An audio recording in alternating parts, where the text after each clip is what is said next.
Hi friend, welcome to our MS office job ready course. तो दोस्तों, आज हमारी कोर्स का छठा दिन है।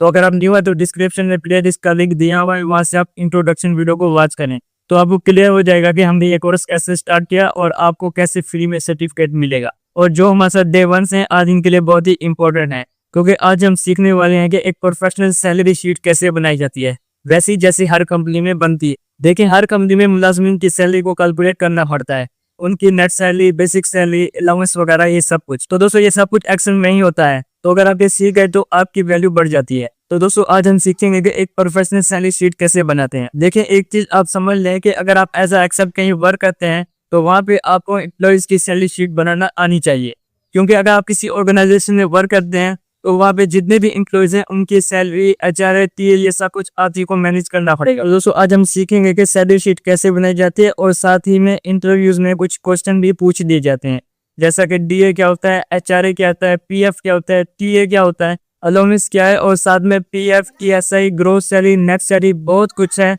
तो ये सब कुछ हम आज की वीडियो में सीखने वाले हैं। तो चलिए दोस्तों, बिना टाइम वेस्ट किए हम अपनी आज की वीडियो को स्टार्ट करते हैं। तो सबसे पहले आपने एमएस एक्सेल को ओपन कर लेना है और यहाँ पे देखिए, मैंने ऑलरेडी सैलरी शीट का जो फॉर्मेट है वो यहाँ पे मैंने डिज़ाइन किया हुआ है। और यहाँ पे जो जो कॉलम्स हैं, जैसे employ ID, name, designation, basic salary और भी जो बहुत सारे टर्म्स हैं, उन सभी को मैंने ऐड किया हुआ है। और यहाँ पे हम सबसे पहले बात करते हैं एम्प्लॉय आईडी की। देखें, ऑफिस में असल नाम का एम्प्लॉय कोई वर्क करता है और हो सकता है 2-3 और हों। तो इस तरह से जॉब सेंटर में होता क्या है कि उनको एक अलग पर्सनल एम्प्लॉय आईडी दी जाती है और इस आईडी के हिसाब से उसे चेक किया जाता है कि इस आईडी का जो पर्सन है वो है कौन। तो इस हिसाब से जॉब सेंटर में अलग अलग आईडीज दी जाती हैं। तो यहाँ पर एग्जांपल के लिए मैं यहाँ पे कोई भी आईडी नंबर दे देता हूँ, जैसा कि मैं यहाँ पे टाइप करता हूँ ES101। तो ये हमारा आईडी का फॉर्मेट है जो कि एम्प्लॉयज़ को दिया हुआ है। और यहाँ पे नीचे टाइप करने के लिए हम एंटर प्रेस करेंगे और यहाँ पे मैं टाइप करूँगा ES102। तो इस तरह से अब मुझे यहाँ पे नीचे इन सभी के लिखने हैं। तो इसके लिए मैं इन दोनों को पकड़ के सिलेक्ट कर लूँगा। सिलेक्ट करने के बाद ये जो पॉइंट का निशान है, आपने इसको पकड़ के नीचे ड्रैग कर देना है। तो इस तरह से जितने भी एम्प्लॉयज़ होंगे उन पे खुद ब खुद ये भी एम्प्लॉय आईडी टाइप हो जाएगी। और इसके बाद यहाँ पे नेम पे आ गए और यहाँ पे जितने भी एम्प्लॉयज़ के नेम है हमने यहाँ पे टाइप कर देने हैं। यहाँ पे टाइप करता हूँ असद, एंटर प्रेस किया, मुजम्मिल, साद, तौसीफ, अली, अब्दुल्ला, करान। उस हिसाब से यहाँ पे जितने भी एम्प्लॉयज़ हैं उन सभी के आपने यहाँ पे नेम फिट ऑन कर देने हैं। तो उसके बाद हम यहाँ पे आते हैं डेजिग्नेशन पे। तो सबसे पहले हम बात करते हैं डेजिग्नेशन होता क्या है। तो दोस्तों, डेजिग्नेशन का मतलब है कि आप किस ओहदे पे वर्क करते हैं। आप मैनेजर हैं, असिस्टेंट मैनेजर, सुपरवाइजर, स्टाफ, तो इसे डेजिग्नेशन बोलते हैं, आपके ओहदे को, आपकी पोस्ट को। तो इस हिसाब से हम यहाँ पे कुछ भी टाइप करते हैं, जैसा कि इसकी हम यहाँ पे टाइप करते हैं डेजिग्नेशन मैनेजर, यानी इस एम्प्लॉय की डेजिग्नेशन वो मैनेजर है। और यहाँ पे नीचे हम इसको हम कर देते हैं असिस्टेंट मैनेजर, और यहाँ पे नीचे सुपरवाइज़र, और यहाँ पे नीचे स्टाफ, उसको भी हम यहाँ पे स्टाफ दे देते हैं, इसको भी स्टाफ दे देते हैं। तो इस हिसाब से आपने यहाँ पे नीचे डेजिग्नेशन टाइप कर देनी है। तो इस तरह हमने यहाँ पे डेजिग्नेशन भी टाइप कर ली। तो अब हम यहाँ पे आते हैं बेसिक सैलरी पे। और देखिए, बेसिक सैलरी क्या है, मैंने जितने भी कॉलम्स दिए हैं, जैसे कि डीए, एचआरए, टीए, तो ये सभी बहुत इंपॉर्टेंट है, इनको ध्यान से देखना। तो अब हम यहाँ पे बात करते हैं बेसिक सैलरी की। देखिए, आप किसी भी कंपनी में वर्क करते हैं 8 घंटे या 9 घंटे, उस 9 घंटे की आपकी जो सैलरी दी जाती है वो आपकी बेसिक सैलरी कहलाती है। इस हिसाब से हम यहाँ पे एग्जाम्पल के लिए बेसिक सैलरी कुछ भी टाइप कर देते हैं, जैसा कि ये मैनेजर है, इनके हम यहाँ पे टाइप करते हैं 45,000 रुपीज़। एंटर प्रेस किया और इनकी हमने यहाँ पे कर दी 40,000 रुपीज़, और इनकी हमने यहाँ पे कर दी 35,000, और इनकी हमने कर दी 30,000। तो इस हिसाब से आपने यहाँ पे बेसिक सैलरी टाइप कर देनी है। तो इस तरह से मैंने यहाँ पे सभी की बेसिक सैलरी फिट ऑन कर दी है। तो इसके बाद हम यहाँ पे बात करते हैं अटेंडेंस। तो एक सिंपल बात करते हैं कि बेसिक सैलरी आपके है 45,000 रुपीज़ और आप महीने में आए हैं 20 दिन, तो फिर आपको इस हिसाब से 45,000 रुपये पूरे तो नहीं मिलेंगे ना, तो आपको सिर्फ 20 दिन की ही सैलरी मिलेगी। तो ये बेसिकली एक सैलरी शीट है, लेकिन इसमें अटेंडेंस शीट भी क्रिएट की जाती है कि आप कितने दिन आए, कितने दिन लीव की और कितने दिन हाफ डे, ये सभी कुछ यहाँ पे मेंशन होता है। और उन सब को काट के आपकी यहाँ पे एक प्रॉपर अटेंडेंस कैलकुलेट की जाती है। तो हम यहाँ पे एग्जाम्पल के लिए जो अटेंडेंस शीट है हम यहाँ पे जून के महीने की करते हैं, यानी जून में कितने दिन होते हैं, 30 दिन।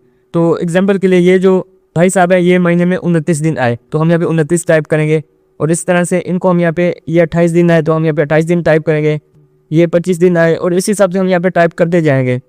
तो ये पूरे 30 दिन आए तो हम यहाँ पे 30 टाइप करेंगे। ये 26 दिन आए, ये 27 दिन, ये 20 दिन आए, इस हिसाब से हम यहाँ पे नीचे टाइप करते जाएंगे। तो इस हिसाब से मैंने यहाँ पे इन सभी की अटेंडेंस यहाँ पे फिट ऑन कर दिया है। तो जैसे कि मैंने आपको यहाँ पे पीछे पॉइंट बताया था कि इनकी बेसिक सैलरी है 45,000 रुपये और ये महीने में आए 25 दिन, तो इनको पूरी सैलरी 45,000 रुपये तो नहीं मिलेगी ना। तो इस हिसाब से अब हम यहाँ पे इनकी सैलरी निकालेंगे। तो अब बात आती है ये निकालेंगे कैसे। तो इसके लिए सबसे पहले हम यहाँ पे इक्वल प्रेस करेंगे और यहाँ पे सबसे पहले हम यहाँ पे बेसिक सैलरी को सिलेक्ट कर लेंगे। देखिए ये जो बेसिक सैलरी है ये पूरे 30 दिन की ही है। तो अगर मैं इसको 30 से डिवाइड कर दूँ तो मुझे एक दिन की सैलरी का पता चल जाएगा। तो इस तरह से मैंने इसको सिलेक्ट किया और यहाँ पे डिवाइड किया 30 से, यानी 30 दिन की सैलरी को हमने डिवाइड किया 30 से, तो एक दिन की सैलरी हमारी आ गई। तो अब हम इसको मल्टीप्लाई कर देंगे जितने दिन ये आया है। तो इसके लिए हम यहाँ पे मल्टीप्लाई डालेंगे, मल्टीप्लाई बाय जितने दिन ये आया है इसको हम यहाँ पे सिलेक्ट कर लेंगे और जैसे ही एंटर प्रेस करेंगे तो आप देख सकते हैं इसकी सैलरी आ गई 37,500 रुपीज़। तो बाकी इन सभी की कैलकुलेट करने के लिए जस्ट अब यहाँ पे इस पॉइंट पे आना है और इसको पकड़ के नीचे बैक कर देना है। तो इस तरह इन सभी की भी सैलरी यहाँ पे आ जाएगी। और यहाँ पे कुछ पॉइंट्स आ रहे हैं, इनको रिमूव करने के लिए आपको यहाँ पे ऑप्शन मिलेगा डिस्क्रीज डेसिमल का, जस्ट अब यहाँ पे क्लिक करना है तो ये सभी सही हो जाएंगे। देखिए अब ये जितने दिन भी आए हैं अब उस हिसाब से इनको सैलरी यहाँ पे मिलेगी। तो अब हम यहाँ पे बात कर रहे हैं नेक्स्ट टर्म की। देखिए ये जो टर्म्स हैं DA, HRA, CA, TA ये सब होते हैं अलाउंस। तो अलाउंस होता क्या है? तो अलाउंस एक छूट होती है जो आपको कंपनी प्रोवाइड करती है, यानी आपके रहने सहने का खर्चा, आना जाना, इस हिसाब से आपको जो कंपनी प्रोवाइड करती है इसे अलाउंस कहा जाता है। अब हम यहाँ पे बात करते हैं DA अलाउंस। इसका मतलब है डियरनेस अलाउंस, जो कि महंगाई के हिसाब से दिया जाता है। एक्चुअली जो सरकारी मुलाजमिन है उनको तो ये दिया ही जाता है। तो ये हम DA की बात कर लेते हैं कि जो DA दिया जाता है वो यहाँ पे परसेंटेज में भी दिया जाता है या फिर फिक्स अमाउंट में भी हो सकता है। तो हम यहाँ पे क्या करते हैं, एग्जाम्पल के लिए महंगाई के हिसाब से इन सभी का जो DA है इनको हम यहाँ पे 300 रुपीज़ दे देते हैं। तो इस तरह हम यहाँ पे 300 टाइप करेंगे। बाकी इन सभी का टाइप करने के लिए हम यहाँ पे पॉइंटर पे आएंगे और यहाँ पे डबल क्लिक कर लेंगे तो इन सभी का यहाँ पे आ जाएगा। तो इस तरह ये सभी आ जाएंगे। क्योंकि आपको कॉन्सेप्ट समझ आ गया तो जब ज़रूरत पड़ेगी आपको बता दिया जाएगा कि इनको परसेंटेज में रखना है या फिर इन सभी को फिक्स अमाउंट में रखना है। तो अब हम यहाँ पे नेक्स्ट बात करते हैं HRA, जिसका मतलब है हाउस रेंट अलाउंस। तो अब यहाँ पे मैंने आपको बताया कि जैसे DA ये एक फिक्स अमाउंट है, तो HRA हम यहाँ पे करते हैं परसेंटेज के हिसाब से। तो मान लो अगर आपकी कंपनी कहती है हम आपको HRA देंगे 18% का, मतलब कि जो आपकी सैलरी है उस सैलरी का 18% आपको HRA के तौर पर दिया जाएगा, जिसमें आप जो रहने का खर्चा है वो आप पे कर सकें। तो हम यहाँ पे क्या करते हैं, इनको HRA देते हैं 18%। तो इसके लिए हम यहाँ पे इक्वल प्रेस करेंगे। तो इक्वल करने के बाद हम यहाँ पे बेसिक सैलरी को सिलेक्ट कर लेंगे और इसको मल्टीप्लाई कर देंगे 18%। जस्ट एंटर प्रेस करेंगे तो ये आप भी आ जाएगा 8100। तो इस पर हम यहाँ पे डबल क्लिक करेंगे तो इन सभी की जो HRA वो यहाँ पे कैलकुलेट होके आ जाएगी इनकी बेसिक सैलरी के हिसाब से। तो अब हम यहाँ पे नेक्स्ट बात करते हैं CA की, जिसे बोलते हैं कन्वेंस अलाउंस। इसका मतलब है कि आपके आने जाने का खर्चा जो आपको कंपनी प्रोवाइड करती है, यानी 1000 हो गया, 2000, डिपेंड यूर पोस्ट, यानी आपकी पोस्ट के मुताबिक जितना भी आपका कन्वेंस बनता है वो आपको यहाँ पे कंपनी प्रोवाइड करती है। तो इस हिसाब से हम यहाँ पे इनको कन्वेंस दे देते हैं 1000 रुपीज़, यानी इन सभी एम्प्लॉयज़ को हम यहाँ पे कन्वेंस अलाउंस दे देते हैं 1000 रुपीज़। तो हम यहाँ पे एग्जाम्पल के लिए ये 1000 टाइप करें हैं, लेकिन इनका अलग अलग होता है, यानी इनकी पोस्ट के मुताबिक, जैसे मैनेजर का कितना हो गया, असिस्टेंट मैनेजर का, तो इस हिसाब से उनका अलग अलग होता है। तो हम यहाँ पे फिलहाल एग्जाम्पल के लिए इन सभी का 1000 रुपये कर लेते हैं। तो बाकी का करने के लिए हम यहाँ पे डबल क्लिक करेंगे तो इन सभी का यहाँ पे आ जाएगा। तो इसके बाद अब हम यहाँ पे नेक्स्ट बात करते हैं TA, यानी ट्रैवलिंग अलाउंस। और ये आपको कब दिया जाएगा? एग्जाम्पल के लिए आप एक एजेंट हो, मतलब कि आप मैनेजर हो और आपसे कहा गया है कि आप इस्लामाबाद जाओ, वहाँ पे आपको क्लाइंट मिलेंगे और उनसे आपको डील करनी है, बात करनी है, और ये जो आपको पैरामीटर सेट किया जा रहा है उसको आपने क्लियर करना है। अब बात आती है यहाँ पे कंपनी की, यानी आप कंपनी की तरफ से जा रहे हैं इस्लामाबाद, तो वहाँ पे आपके आने जाने का खर्चा, रहने सहने का खर्चा, कितने दिन आप रहेंगे, वो सब खर्चा आपका यहाँ पे कहलाएगा ट्रैवलिंग अलाउंस। तो ये ज़रूरी नहीं आपको हर मंथ मिले, ये आपको तब मिलेगा जब आप कहीं पे जा रहे हो, यानी आप जब भी कहीं भी कंपनी की तरफ से जाएंगे ये आपको तब मिलेगा। क्योंकि कन्वेंस तो आपका ऐड ही है, क्योंकि आप रोजाना कंपनी में आते हैं, तो TA आपका तब ऐड किया जाएगा जब आप कहीं भी कंपनी की तरफ से जाएंगे। तो इस हिसाब से हम यहाँ पे TA फुट ऑन करते हैं। जैसा कि ये जो मैनेजर हैं इनको कहीं भी काम की तरफ से बाहर जाना पड़ा तो इनका हम यहाँ पे टाइप करते हैं 10,000 रुपीज़। एंटर प्रेस किया और एग्जाम्पल के ये नहीं गए बाहर, इनका हमने यहाँ पे 0 कर दिया। इस तरह से हमने इनका कुछ 0 कर दिया।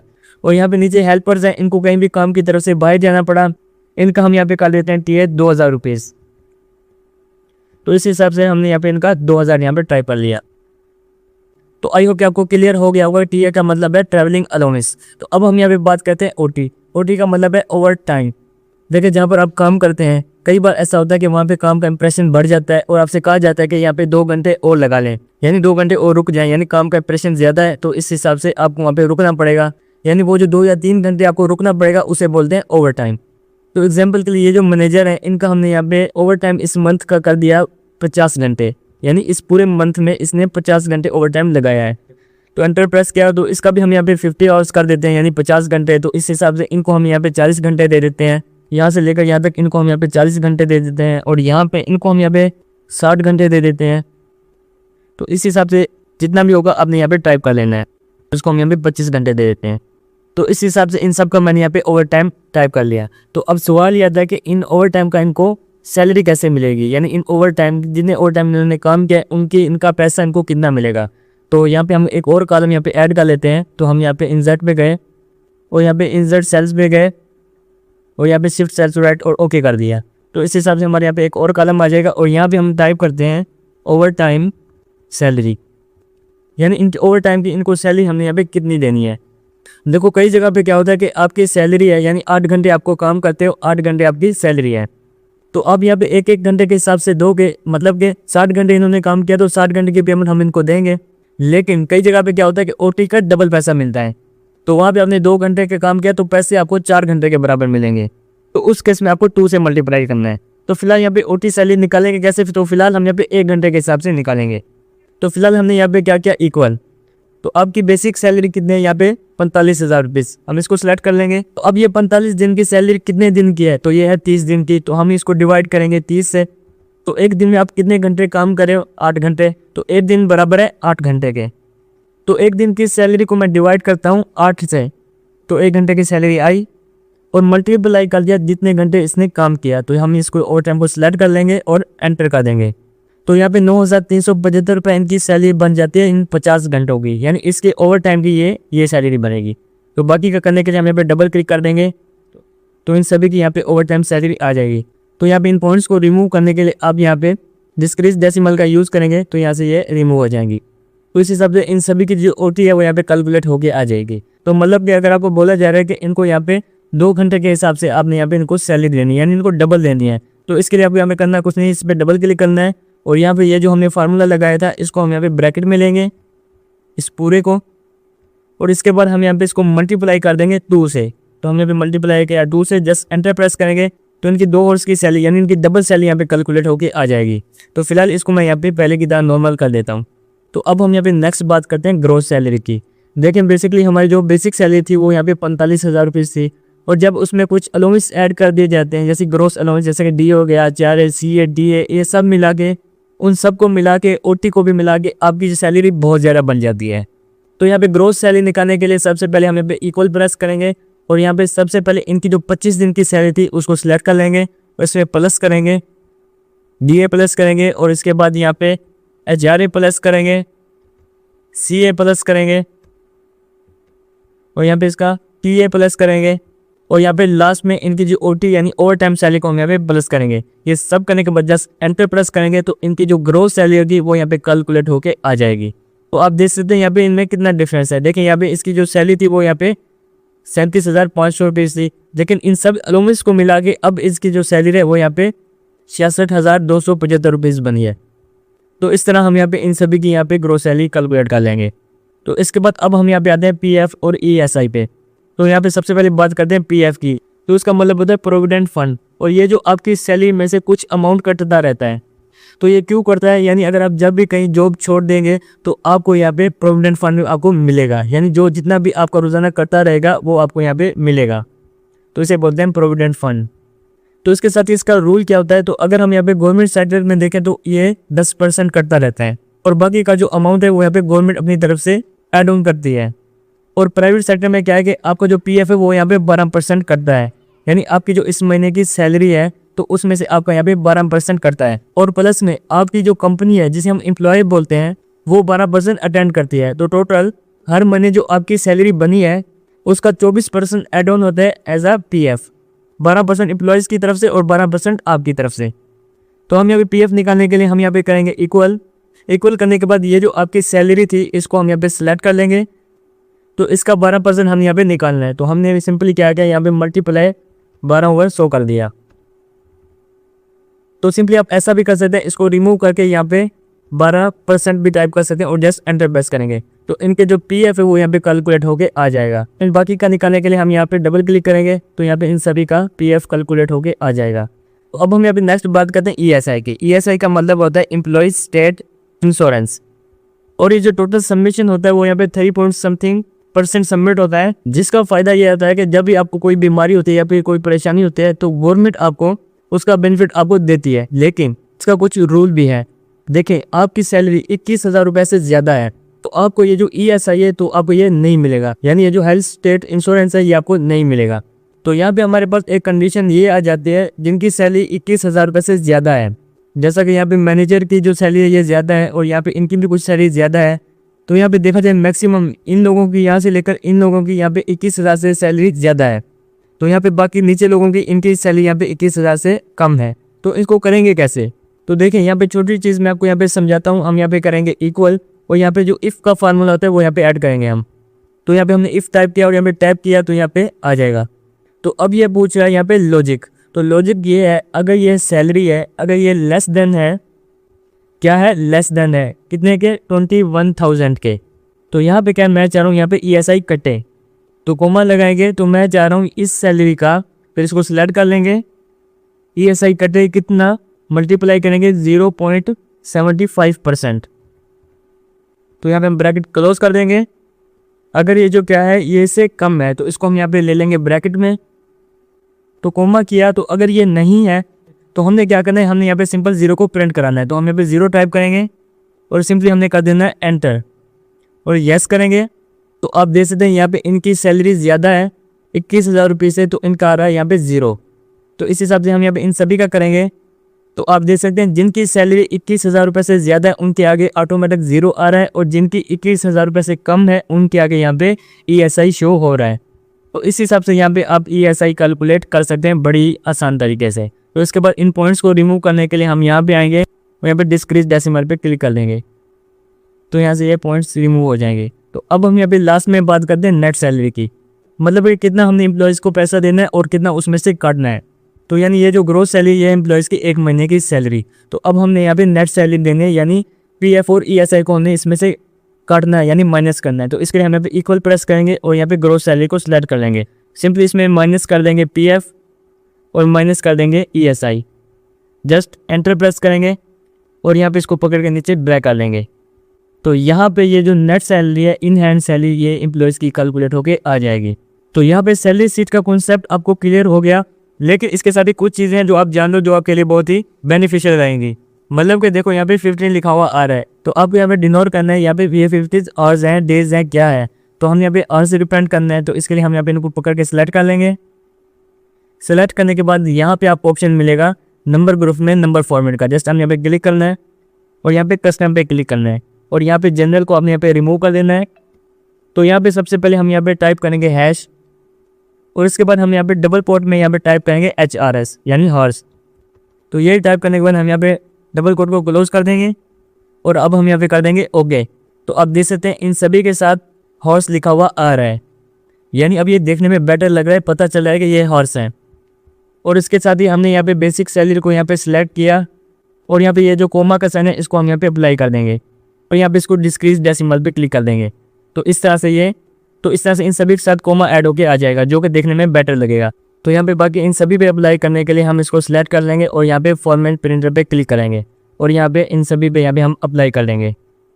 तो इस हिसाब से इन सभी के साथ कोमा ऐड होके आ जाएगा। तो इसी तरह अगेन यहाँ पे हमने यहाँ पे फॉर्मेट प्रिंटर किया और ये सेम इस पर यहाँ पे हमने नेट सैलरी पे अप्लाई कर दिया। तो इस हिसाब से अब ये देखने में बेटर लग रही है। तो सेम इसी तरह हमने यहाँ पे अगेन इसको यहाँ पे फॉर्मेट प्रिंटर किया और यहाँ पे इस पे भी हम अप्लाई कर देते हैं। तो अब आप यहाँ पे देख सकते हैं यहाँ पे अब ये देखने में बहुत ज़्यादा बेटर लग रही है। अच्छा, तो दोस्तों ये जो प्रोफेशनल सैलरी शीट का कॉन्सेप्ट है ये आपको समझ आ गया होगा और इससे रिलेटेड जितने भी ऑप्शन थे ये सभी आपको क्लियर हो गए होंगे। अच्छा, तो दोस्तों आज हमने कंप्लीट कर लिया प्रोफेशनल सैलरी शीट, जिसमें basic salary, allowance, tools, DA, HRA, ये सब कुछ, नेट सैलरी, ये सब कुछ ऑटोमेट कैलकुलेट होता है। तो अब आपका टास्क है कि आपको एक ऐसी सैलरी शीट बनानी है जिसमें basic salary, allowance, tax, net salary सब एक फंक्शन का यूज़ करके। फिर इसकी तस्वीर या PDF लेके डिस्क्रिप्शन में गूगल फॉर्म लिंक में सबमिट कर दें। तो अब तक हम 6 दिन कंप्लीट कर चुके हैं, बाकी रह गए हमारे सिर्फ 1 दिन। तो कल आखिरी दिन होगा, डे 7 में हम सीखेंगे कि MS पावर पॉइंट पे प्रोफेशनल प्रेजेंटेशन कैसे बनाते हैं। तो चलिए मिलते हैं कल की वीडियो में।